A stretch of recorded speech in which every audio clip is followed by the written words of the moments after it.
आपकी सफलता आपको उसी काम में से मिलेगी जहां पर आपको मजा आ रहा हो। सुना है कभी ऐसा? जहां पर आपको मजा आएगा वहां पर आपको सफलता मिलेगी। और कुछ लोग ऐसा कहते हैं कि यार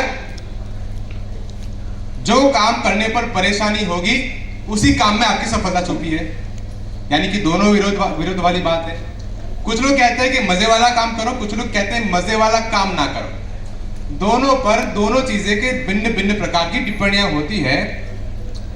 तो मैं एक चीज मानता हूं कि सफलता ना तो कोई नई चीज में छुपी है, ना तो कोई अलग चीज में छुपी है। सफलता उसी में छिपी है कि जहां पर जिसको फॉलो करने से ज्यादा लोग सफल हुए हो, राइट। और we are so fortunate, we are so lucky के विनिंग टीम ने ऐसे यहाँ पर सिस्टम बनाई है जहां पर बहुत सारे लोग अभी सफल हो चुके हैं। तो एक बार जोरदार ताली हो जाए विनिंग टीम के लिए। ग्रेट। तो अभी आज क्या सीखना होगा? देखिए, एक चीज तो आपको माननी पड़ेगी कि आज के जमाने में, अभी के समय पर सफलता पाने के लिए जितनी भी चीजें ढूंढनी थी वो सारी की सारी चीजें ढूंढ चुकी है। तो आज मैं जो बात करूंगा वो कोई ऐसी तो नहीं कि जो बारिश में टिपक पड़ी है। मैं आपको वही चीज बताऊंगा जो मुझे मेरे सिस्टम ने सिखाई है, जो मुझे मेरे अपलाइन ने सिखाई है। तो उसी को आप अपन आगे ले जाएंगे। तो तैयार है आप लोग? यस। ओके। टॉपिक थोड़ा सा मजा आएगा आपको। एक चीज आपको यहाँ पर आप पढ़ रहे होंगे, जब आपको कोई व्यक्ति पूछे कि आप कौन है, तो कोई डॉक्टर होगा तो बोलेगा मैं डॉक्टर हूं, कोई इंजीनियर होगा तो बोलेगा मैं इंजीनियर हूं। लेकिन अगर कोई नेटवर्क मार्केटिंग करता है तो कहेगा कि मैं एक नेटवर्कर हूं। एम आई राइट? सही बात है, मैं एक नेटवर्कर हूं। और जब आपके दिमाग में नेटवर्कर शब्द आए तो सामने वाले की इमेज पता है कैसी होगी? कुछ ऐसी इमेज होगी कि नेटवर्कर यानी कि जो पैसे को खींचता हो, जिसके पास बहुत सारा पैसा हो, बहुत जबरदस्त इनकम को एंजॉय कर रहा हो। नेटवर्कर यानी कि जिसके पास एक लग्जरी कार हो, जो हर साल विदेश में यात्रा कर रहा हो अपने परिवार के साथ, जिसके पास अच्छा बंगला हो, जो अपने समय का मालिक हो, उसको कहते हैं नेटवर्कर। नेटवर्कर यानी कि जिसको लोग चाहते हैं और सबसे बड़ी चीज कि लोग उनको फॉलो करते हैं, इसका नाम है नेटवर्कर। लेकिन ये नेटवर्कर तभी ऐसा होगा जब वो नेटवर्कर प्रॉफिटेबल होगा। जब प्रॉफिटेबल यानी कि जब उसके पास अच्छा स्ट्रक्चर होगा, जब उसके पास अच्छा खासा पैसा होगा। लेकिन जब वो प्रॉफिटेबल नहीं होगा तो उसकी हालत कुछ ऐसी होगी। काम तो कर रहे हैं, अच्छा काम हो रहा है, काफी कुछ लोगों को ज्वाइन किया, लेकिन प्रॉफिटेबल काम नहीं हुआ, तो शायद से ऐसी जिंदगी हो जाएगी कि लोग आपको वहां पर मना करेंगे कि भाई बहुत हो गया, अब रख दो। तो सबसे ज्यादा इंपॉर्टेंट है कि हमें कौन सी चीज करनी चाहिए, राइट। तो हमें ऐसी कौन सी चीज करनी चाहिए कि जहां पर हमें प्रॉफिटेबल बनाया जाए। और ये चीज इन लोगों को लिए हासिल हो सकती है कि कुछ लोग होते हैं हमारे फुल टाइम नेटवर्कर, कुछ लोग होते हैं पार्ट टाइम नेटवर्कर, और कुछ लोग होते हैं सम टाइम नेटवर्कर। तो यहाँ पे सम टाइम वालों की तो नहीं है, लेकिन जितने भी लोग पार्ट टाइम करें, जितने भी लोग फुल टाइम करें, उनके लिए सबसे अच्छी बात यह है नेक्स्ट कि हम कहां पर काम करते हैं, हम कौन सी चॉइस रखते हैं। मान लीजिए ये 30 तारीख खत्म हो गई, हमारा गो ग्राउंड भी खत्म हो गया, तो हमारे दिमाग में होता है कि चलो कुछ गोल रखते हैं, 90 डेज में हमें क्या करना है। हमारी चॉइस ये होती है, सबसे ज्यादातर लोग कहते हैं कि मुझे ना 90 डेज में क्राउन जाना है, 90 दिन में क्राउन खत्म। कुछ लोग कहते हैं मुझे इसी महीने फास्ट स्टार्ट डायरेक्टर जाना है। कुछ लोग ऐसा भी कहते हैं कि मुझे इसी महीने पिन को चेंज करना है, राइट। यानी कि हम लोग केवल पिन पर बात करते हैं। लेकिन एक और चीज हो सकती है कि क्यों ना ऐसा सोचा जाए कि 90 दिन में 1 लाख रुपए की इनकम।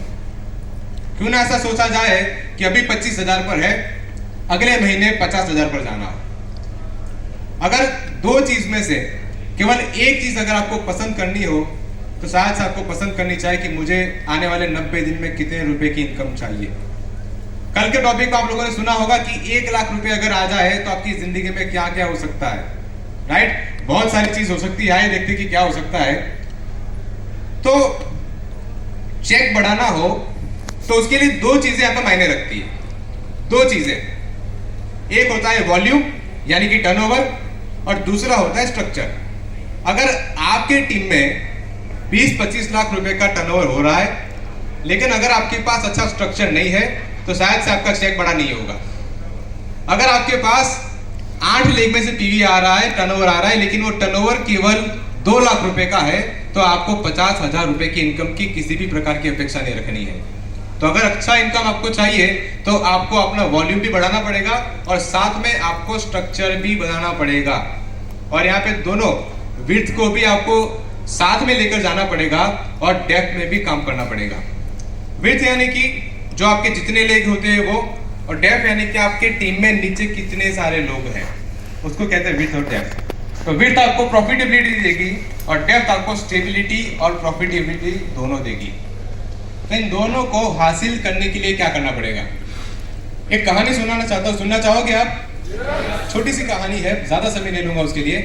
एक बच्चा अपने पिताजी को परेशान कर रहा था। पिताजी बेचारे पूरे दिन नौकरी करके घर पे आए और बच्चा कहता कि पापा पापा घोड़ा बन जाओ, मेरे को घोड़ा बनकर अपनी पीठ पर बिठा दो। और पापा परेशान, यार पूरे दिन बॉस की चक्कर और घर जाके बेटा परेशान कर रहा है। तो पापा ने गुस्से में आकर एक काम कर दिया, एक काम करो, ये भारत का नक्शा है, उसको फाड़ दिया और बेटे को दे दिया कि बेटा एक काम करो, इस पूरे नक्शे को जैसा था वैसा करके दो, बाद में मैं घोड़ा बनूंगा, फिर मैं तुमको राइड कराऊंगा। अभी बच्चा तो छोटा होता है, वो अपने घर का नक्शा नहीं बना सकता तो देश का क्या बनाएगा। तो आधे घंटे के बाद जब उसके पिताजी कुछ फ्रेश होके आए तो बेटे ने एक कागज दिया और पिताजी देख के चौंक गए कि यार ये तो पूरा नक्शा बन गया पूरे भारत का। तो बाप तो हैरान, बेटे से पूछता है कि तूने ऐसा कैसे किया? तो बेटे ने बताया कि पापा मैंने नक्शा नहीं चिपकाया, नक्शे के पीछे जो कार्टून था मैंने कार्टून चिपका दिया, नक्शा अपने आप बन गया। कहने का मतलब यही है कि अगर आप नक्शा नहीं बना सकते तो कुछ ऐसी चीजें आप कर लीजिए तो नक्शा अपने आप बन जाएगा, राइट। और इसी के साथ मैं कह सकता हूं कि इसको स्टेबल बनाने के लिए हमारे विनिंग टीम ने बहुत सारी चीजें बनाई है, जो है कोर, गो गेटर और हमारा 500 PE क्लब दोनों।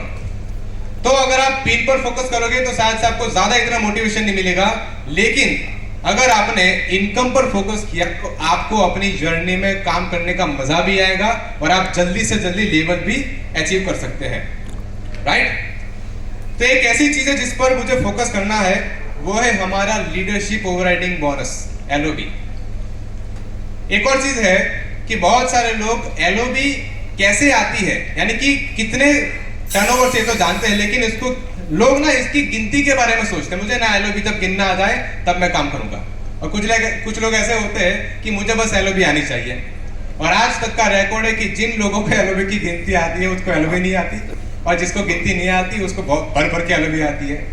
तो इंपॉर्टेंट यह है कि आपको बस LOB का थोड़ा बहुत कुछ इंफॉर्मेशन होना चाहिए, बाकी गिनती तो कंपनी कर लेगी, ठीक है। तो LOB का मतलब होता है 5,625 PV, तकरीबन 1.25 लाख रुपए का बिजनेस 1 लाख से अगर आपका होगा तो आपको यहाँ पर LOB मिल सकती है। बहुत सारे लोगों की हालत ऐसी होती है कि यार 1.5 लाख का बिजनेस करना थोड़ा बहुत कुछ मुश्किल लगता होगा, थोड़ा बहुत कुछ, लेकिन काम तो करना पड़ेगा, नो ऑप्शन। एक माजी थे, माजी ने पूरी जिंदगी थोड़ा बहुत कुछ काम किया और भगवान से प्रार्थना की कि भगवान मुझे लॉटरी जिता दो, लॉटरी जिता दो, 1000 रुपए की लॉटरी। और भगवान तो खुश हो गए। भगवान ने बोला कि काम करो, माजी उम्र बहुत ज्यादा है, बचे नहीं है बहुत कुछ साल, 1000 रुपए मांग रहे, 10 लाख रुपए दे दो। तो भगवान ने जैसे तथास्तु किया, माजी की 10 लाख की लॉटरी लग गई। यहाँ पे लॉटरी लगी और लॉटरी देख के माजी लुढ़क गए, हार्ट अटैक आ गया। तो एक चीज तो फैक्ट है यहाँ पे कि अगर सफलता इतनी आसान होती तो हर कोई कर लेता। तो यहाँ पर थोड़ा बहुत कुछ काम करना है, कैसे काम करना है उस पर थोड़ी सी बात करेंगे। तो आइए सुनते हैं कुछ LOB के बारे में। गिनती नहीं करनी है अभी, केवल देखना है, समझना है, राइट। तो हमारे वेस्टिज पे कुछ इनकम है जहां पर डायरेक्टर बोनस है, ट्रैवल फंड है, कार फंड है, हाउस फंड है, LOB है। तो ऐसी कुछ हमारी इनकम होती है, हमारे चेक में आपको देखने को मिलेगा। यहाँ पे डायरेक्टर बोनस है, कुछ पॉइंट वैल्यू है जो हर कुछ समय में बदलता रहता है, अलग अलग पॉइंट वैल्यू होता है इसके बारे में। अगर चेक की गिनती की जाए तो car fund, house fund, director bonus और LOB पर थोड़ी कुछ फोकस करेंगे। तो डायरेक्टर बोनस अभी जो मैं पिछले महीने की बात कर रहा हूँ, पिछले महीने जो तकरीबन था 0.75%, 76% सॉरी। ट्रैवल फंड था 0.19%, कार फंड था 0.35% और हाउस फंड था तकरीबन 0.33%। यानी कि इनका अगर कुल मिलाया जाए तो 1.63% इनका कैलकुलेशन होता है, राइट। और वेस्टीज की एक और बढ़िया इनकम है जिसका नाम है एलओबी, और एलओबी का अकेला का पॉइंट वैल्यू है 2.07%। रुपी 2.07 रुपी, अच्छा पॉइंट वैल्यू, राइट। तो जो पॉइंट वैल्यू है तो एलओबी के सिवा सब कुछ मिलाकर होता है 1.63 और अकेले एलओबी का होता है 2.07। आप देख सकते हैं कि अकेला एलओबी कितनी बड़ी इनकम कर सकता है। एक डेमो देखते हैं। ये है हमारे वेस्टीज के टॉप अर्नर है, 1 करोड़ का चेक उनका 1 महीने का था, लेकिन उनका एलओबी तकरीबन यहाँ पे कह सकते हैं कि 60 से लेकर 62 लाख रुपए उनका एलओबी था। 60 लाख रुपए, यानी कि पूरी इनकम का 50 से लेकर 60% केवल एलओबी यहाँ पर कैलकुलेट हुआ है। हमारे विनिंग टीम के जबरदस्त लीडर है जितेन लदानी सर, उनका चेक यहाँ पे तकरीबन 12 लाख रुपए, लेकिन 12 लाख में से 6.5 से 7 लाख रुपए केवल उनका एलओबी का इनकम है।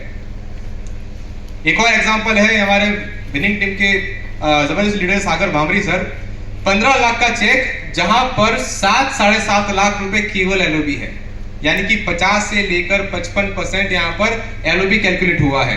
तो इसीलिए इसका महत्व है। So how to get LOB? मजा आ रहा है एलओबी में? 1 लाख रुपए की इनकम तो 50,000 हमारी ये होगी। जितना ज्यादा एलओबी होगा उतना ज्यादा हमारा चेक होगा। So how to get LOB? तो पहली चीज ये होगी, जो हम लोगों ने अभी मेंटली कुछ प्रिपरेशन किया कि आपको सबसे पहले विजुलाइज करना पड़ेगा, सबसे पहले अपने आप को बोलना पड़ेगा कि मेरे चेक में इतना ज्यादा एलओबी आ रहा है और मेरी टीम में इतने सारे लोग एलओबी दे रहे हैं।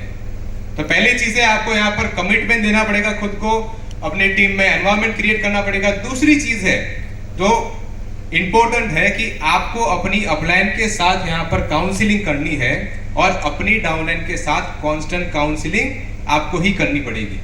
दोनों अपलाइन के साथ काउंसलिंग करो और डाउनलाइन के साथ कनेक्टेड रहो कॉन्स्टेंटली। और जो तीसरी जो सबसे ज्यादा इंपॉर्टेंट है जो एलओबी की लेने के लिए, उसको कहते हैं डेप्थ ड्राइविंग। डेप्थ ड्राइविंग बहुत ही बड़ा टॉपिक, आप उसको विनिंग टीम की एप्लीकेशन में जाकर आप सीख सकते हैं। मैं थोड़ा बहुत कुछ यहाँ पे इंफॉर्मेशन देता हूँ कि डेप्थ ड्राइविंग कैसे करना है। तो पहली चीज है कि यहाँ पर है आप राइट, आपको यहाँ पर कम से कम सबसे पहले 6-7 लोगों को प्लान दिखाने के बाद अगर 4 ज्वाइनिंग हो जाए तो 4 में से 1 शेर का बच्चा ढूंढना है, बी फॉर बच्चा, शेर का बच्चा। पहली चीज आपको 1 लेवल डेप्थ जाना है और 4 में से 1 आदमी ऐसा ढूंढना है कि जहां पर आप उनके टीम में काम करें।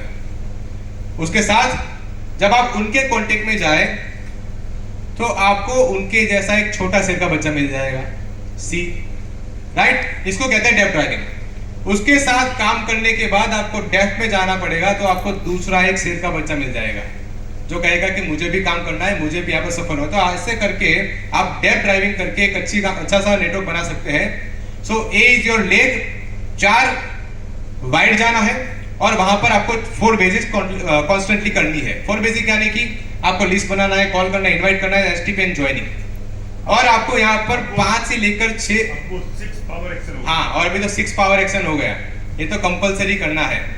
तो 4 बेसिक तो है ही है, लेकिन अभी तो हमारा जो 6 पावर स्टेप हो चुका है उसको भी कंप्लीटली करना है। तो आपको सी के साथ भी रिपीट करना है, डी के साथ भी रिपीट करना है, ई के साथ भी रिपीट करना है। तो ऐसा करने पर आप बहुत ही इजीली यहाँ पर नेटवर्क खड़ा कर सकते हो, बहुत ही इजीली 6000 भी कर सकते हो। और मान लीजिए कि अगर आपके एक लेग में केवल 12 लोग 500 बी पर आ गए तो भी आपकी उस लेग से एलओबी निकल जाएगी, राइट। तो ये हमारा डेप्थ ड्राइविंग का थोड़ा सा ओवरव्यू। और सबसे इंपॉर्टेंट चीज ये है कि आपको डेप्थ कभी छोड़नी नहीं है। जिस दिन आपने वहां पर डेप्थ में काम करना छोड़ दिया उस दिन से आपकी लेग आपके हाथ से निकल गई। ये सीधी सी बात है।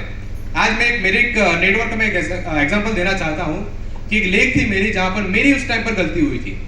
डेप्थ में काम हो रहा है, भी डेप्थ में जाना नहीं है, मैं डेप्थ में गया नहीं, 3 महीने में पूरी लेग रुक गई, पूरी लेग।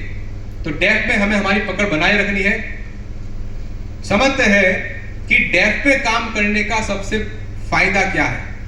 अभी हसमुख भाई ने बहुत अच्छा हमारे एग्रीकल्चर का यहाँ पे टॉपिक लिया, उन्होंने बताया कि जो भी अगर पोषण मूल तक जाएगा तभी वो मूल बड़ा होगा, तभी वो पौधे से आप अच्छा सा फल ले पाओगे। तो यहाँ पर जो हमारा डेफ है उसको कहते हैं रूट कैप। तो आपको डीपेस्ट पॉइंट पर जाना है। पिछली स्लाइड में आपको बताया कि आपको कैसे डेफ ड्राइविंग करनी है। उनको हमेशा अपने प्लान में इन्वॉल्व करना है, हमेशा। हम लोगों ने कल हमारे हैदराबाद के स्पीकर से सुना कि जब वो सुबह 7 बजे निकलते हैं तो अपने 2 से लेकर 3 डाउनलाइन को लेकर निकलते हैं। क्यों? क्योंकि उनकी भी डेफ ड्राइविंग करनी है। तो कभी भी उनको अकेला ना छोड़े, शुरुआत में उनके साथ जाए, लव अपलाइन और साथ में अपनी डाउनलाइन के साथ काम करें। और सबसे इंपॉर्टेंट चीज, जिस लीग में आप काम करते हैं तो वहां पर आप ढूंढे कि मेरे बाद में कौन, राइट। सबसे इंपॉर्टेंट क्वेश्चन है कि जो काम मैं इस लीग में कर रहा हूं तो उसके बाद कौन काम करेगा। डेफ ड्राइविंग और फिर उसका पार्ट आता है डेफ बिल्डिंग, जैसे भैया की सीपीएम हम लोगों ने सुना है। और सबसे बड़ी एलओबी आपको बिगेस्ट लेवल पर, नीचे लेवल पर मिलेगी। और एक और चीज ऐड करना चाहता हूं कि अगर आपको एलओबी का और भी ज्यादा फायदा लेना हो तो जितना ज्यादा आपका साइड वॉल्यूम होगा तो उतनी बड़ी आपके यहाँ पर इनकम हो सकती है। कौन सी चीजें हमें ध्यान में रखनी है? डेफ को कभी डेलीगेट नहीं करना है। डेलीगेट यानी कि हमें कोई किसी भी प्रकार का इग्नोरेंस नहीं करना है डेफ में। So no delegation in def. दूसरी चीज, हमें not working on the creation and of the business. Root के वही बात होती है, डेफ को छोड़ना नहीं है, जो लास्ट में काम कर रहा है वो। उसके साथ एक खतरनाक बात कह रहा हूं, जिस दिन आपने अपनी टीम में अपलाइन का प्रमोशन छोड़ दिया तो शायद से वो टीम कुछ समय में नष्ट हो जाएगी। तो आपको अपनी अपलाइन को प्रमोट करना है, जैसे हम लोगों ने कल सुना है, you need to magic in your team till you go director. जब तक वो लीग में से एक डायरेक्टर ना निकल जाए आपको कॉन्स्टेंटली वहां पर काम करना है, right. Getting comfortable with your immediate leader. ये गलती ये होती है, कुछ लीडर ऐसे होते हैं कि ना मेरी ना ये लेग छोटी लेग है तो मुझे यहाँ पे काम करना है, छोटी लेग तो ज्यादा ध्यान, और उसी के चक्कर में वो बड़ी लेग पे ध्यान नहीं देंगे तो बड़ी लेग वो छोटी हो जाएगी। Not making downline profitable. Downline को प्रॉफिटेबल बनाना है। डाउनलाइन के केवल 2 लेग पर नहीं 6 लेग पर काम करना है। Plugging people in big meeting, जैसे कि हमारा गोकर्ण है, एफआरओ है, सीईओ मीटिंग है। Small meetings will grow business and big meeting will maintain and grow your business. तो ये थी हमारी कुछ डेफ ड्राइविंग की मिस्टेक्स को ध्यान रखना है। Changing focus from leg that has momentum. जिस लेग में मोमेंटम है अभी, अगर उस पर से ध्यान छोड़ दिया तो साथ से वो लेग भी आपकी कम और कमजोर पड़ सकती है। तो जिस लेग में मोमेंटम है उसको छोड़ना नहीं है। तो एक ही सूत्र है और वो सूत्र ध्यान में रखना है, गो एलओबी क्रिएट एलओबी। मेरे साथ दोहराएंगे आप, गो एलओबी